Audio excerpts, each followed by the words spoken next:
Good evening, and welcome to Focus on Family.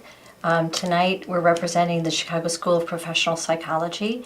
My name is Diane. I'll be the host for tonight's show, and tonight's guest is Eric Proescher, and he's with the VA, Veterans Administration, and we're going to hear a little bit more about what he does. But I want to welcome everyone and remind everyone that this is a live call-in show, so we do welcome your calls and your questions as we talk about our topic tonight, which is called the Telling Project. So that's our topic for tonight. We'll get into what that is. The number you call is right there on your screen, 312-738-1060. Please call in with your questions as we talk about the Telling Project. So first of all, Eric, welcome. So glad you're here. Thank you. And maybe you can just start with what your role is at the Veterans Administration. Sure. And also, I know that you're a veteran. Yes. So highlight that a little bit and, we'll go from there. Yeah, no problem. So I'm representing Jesse Brown VA Medical Center, which is right down the street at 820 South Damon Avenue. And my role at Jesse Brown VA Medical Center is I am a psychologist, a clinical psychologist, and I coordinate the outreach program for the newest veterans, post 9/11 veterans that have been deployed to Iraq, Afghanistan, or other areas of the global war on terrorism. And I've been at Jesse Brown since 2006, but before that, the program was unique and is one of 50 across the country, and I started at the Milwaukee VA and started the program there. After I got off active duty, I was a U.S. Navy Medical Service Corps officer, a psychologist in the Navy. I received a commission the day before 9/11, and served about 3.5 years on active duty, and then came to the VA and been with the VA family ever since.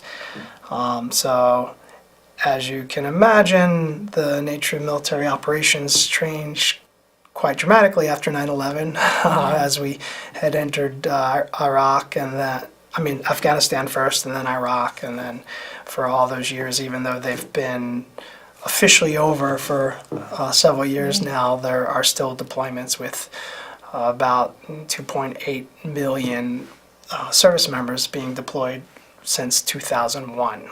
Wow. And yes. You're kind of reminding me or making me think of that, as a community or even as like a society, I'm not sure how informed we are, just as regular citizens on, what it's like to be a veteran, what military life is like, just unless you have that in your family or in your group of friends, if you're really closely exposed to that. But I think in general, a lot of us just really don't know. Yeah. And the statistic that I've heard bandied about is about less than 1% of the U.S. population has been directly exposed to these deployments or have been impacted by a loved one. So that's right. These wars have occurred kind of under the radar for most people's experiences in the world, and for that reason, that sometimes if you know a service member, they don't often talk about their experience because the military culture is one of kind of self-reliance, emotional control, independence, stoicism, suck it up and drive on is the motto you often hear. And there's kind of a distrust that civilians won't get it, won't understand.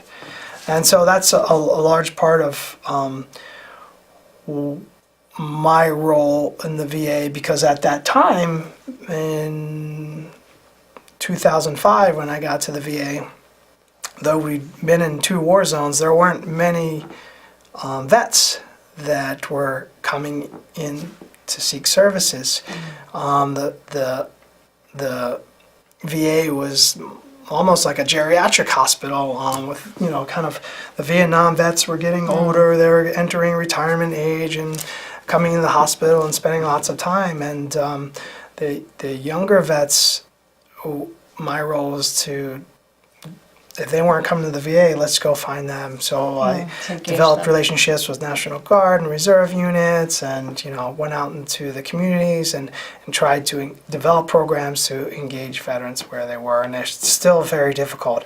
The word I coined for them is reluctant help seekers, because when we would see them, it would be in crisis and maybe the emergency room, or maybe a wife dragged them in with the ultimatum, if you don't get help, I'm going to leave you, and then they would disappear.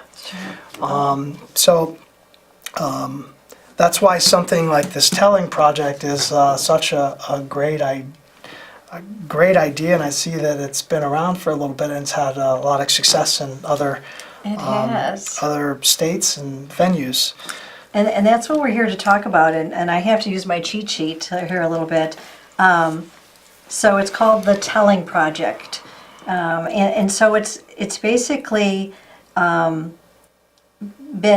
in several areas of the country already. So it's nationally, since about 2008, they've put on about 48 to 50 productions across the country. And what it is it gathers veterans, military personnel, and their families to basically tell their story.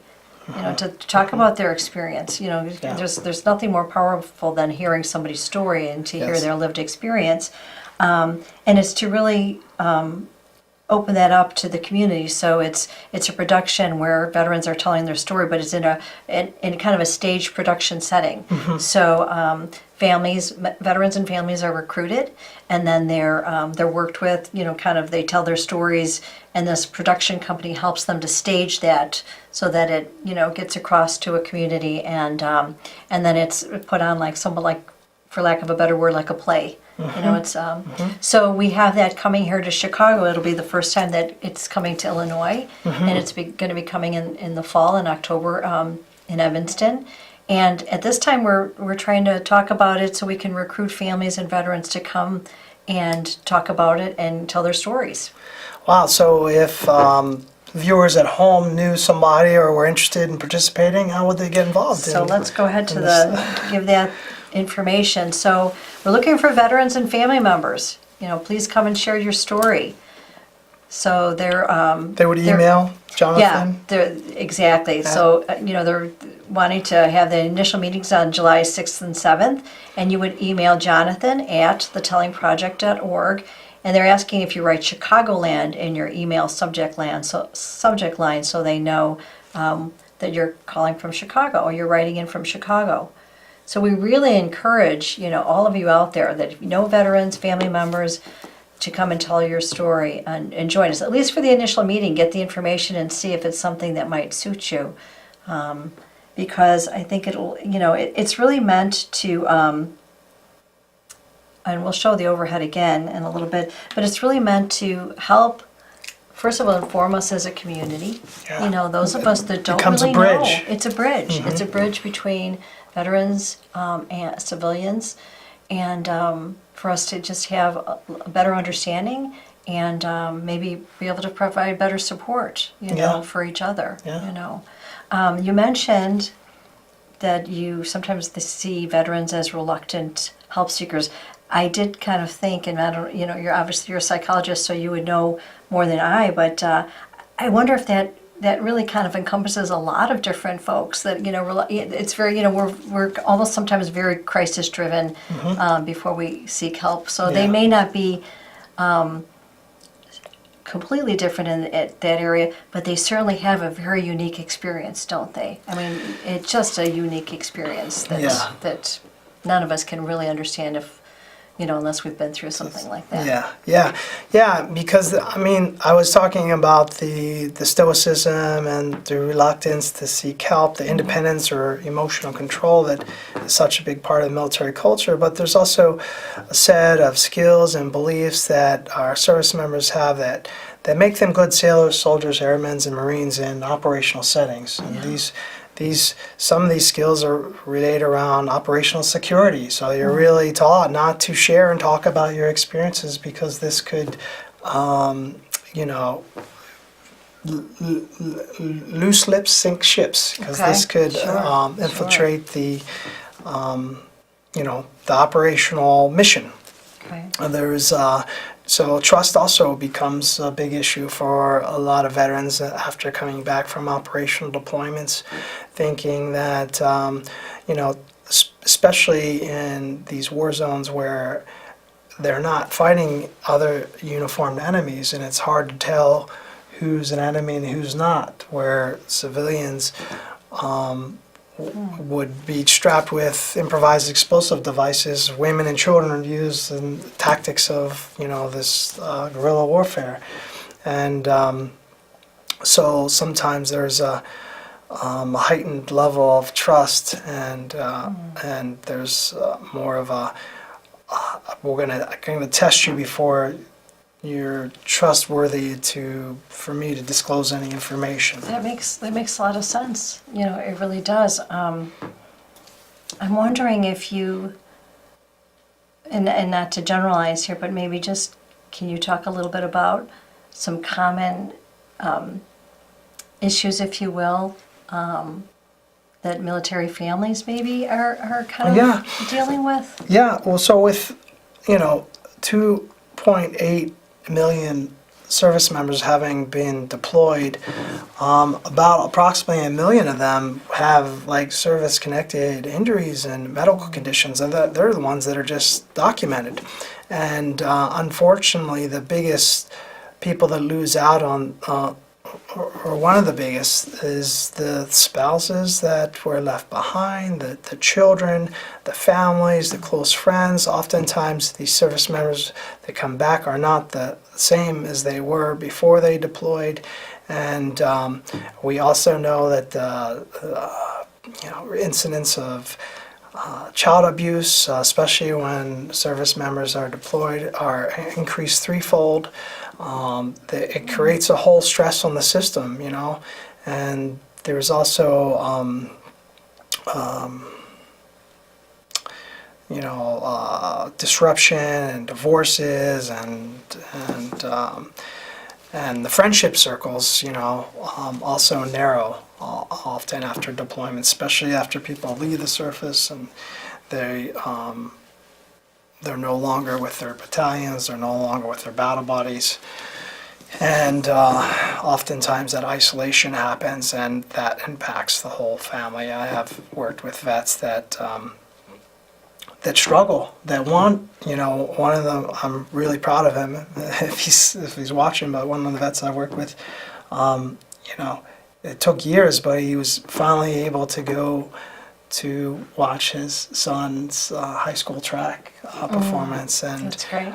because he knew it was important to his son, you know, Yeah. but it was very anxiety provoking for him, that because he over many years had slowly kind of withdrawn and isolated, and the hole just got bigger and bigger, and he was you know, hard to dig himself out. So I'm glad he's taking those steps and starting to do that.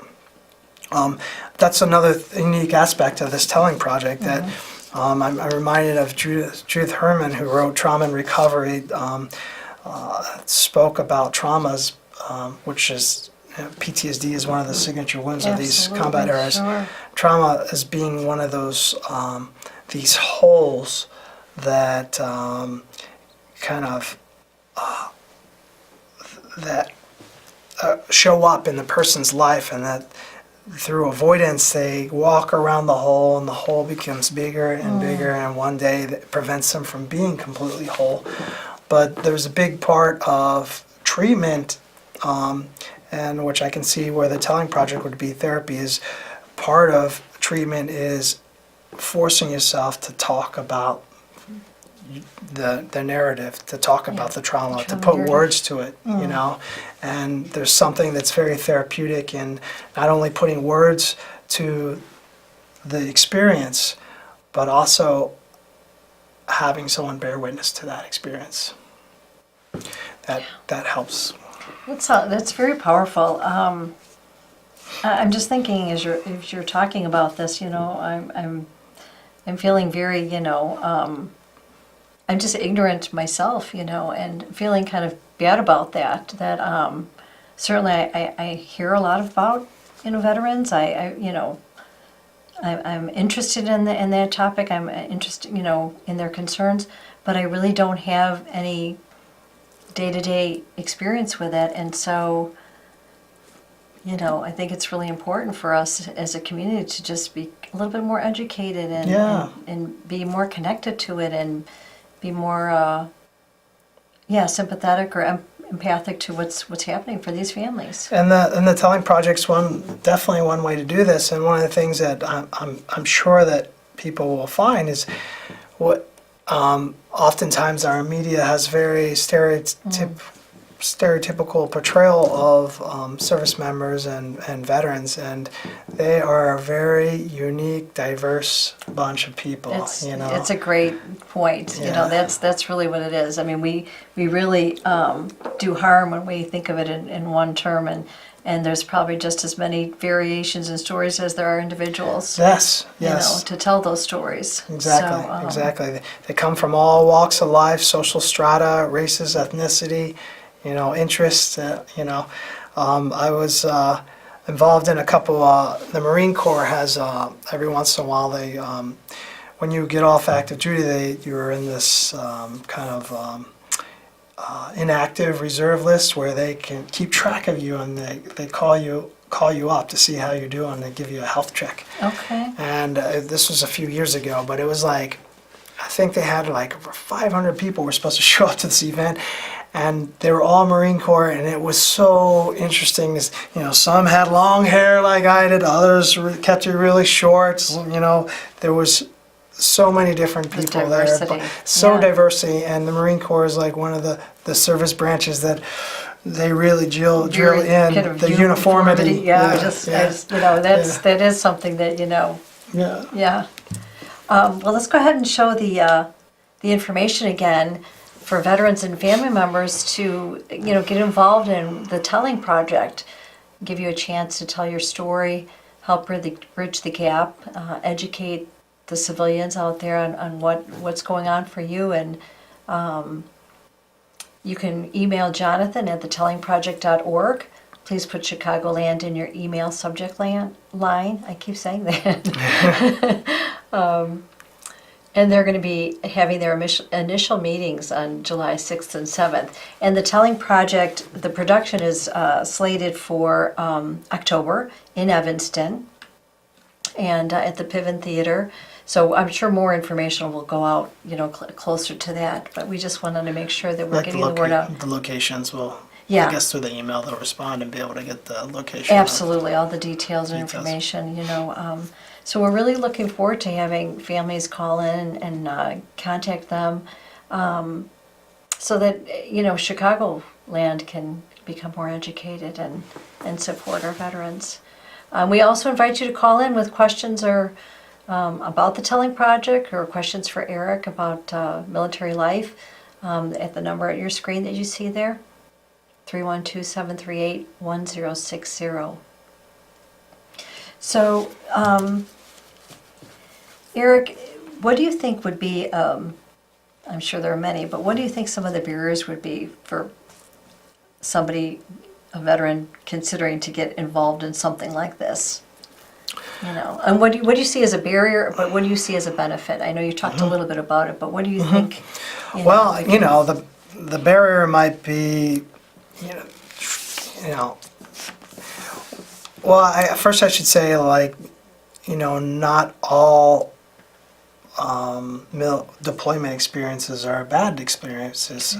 So there are lots of opportunities for people to share all the great experiences and good experiences that might have occurred during their deployments.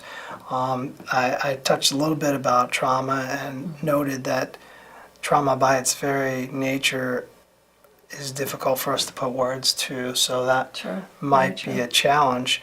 But the benefit of that is once you do put words have a way of kind of taming the experience, and also connects, as we talked about this performance as being a bridge between the veteran and the community. And so one way that I hear veterans often talk about doing these things for other veterans, and it's a way of helping out your battle buddies, looking out for the other people that would benefit from hearing about your experiences.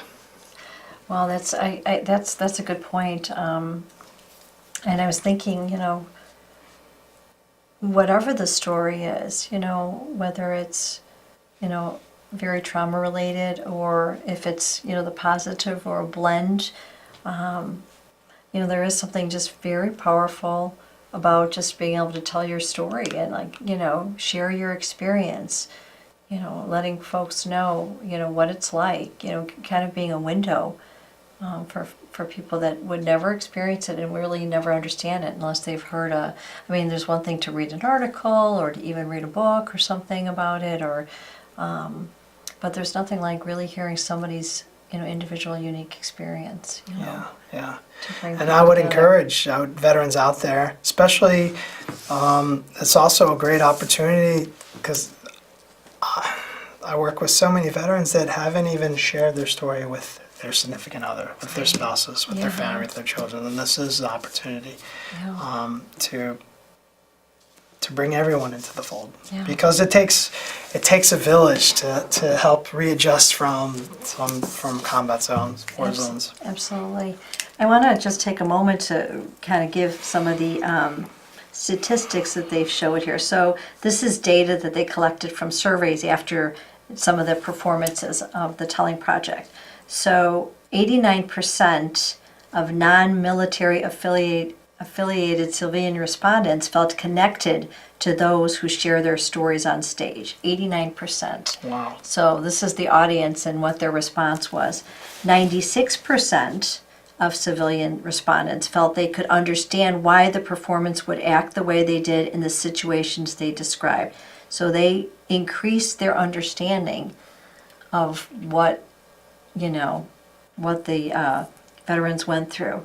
79% of civilians agreed that the Telling Project performance they attended changed their perspective on military experience, veterans, and military personnel. And 84% of civilian respondents affirmed that they had learned something new about military or military service. Those are pretty significant statistics, Yes. And, it's about breaking down stereotypes, creating necessary conversations is a good point. Creating necessary conversations. Just like I said, this is, I'm feeling for myself even that I need to have some more of these necessary conversations that I've just not been a part of.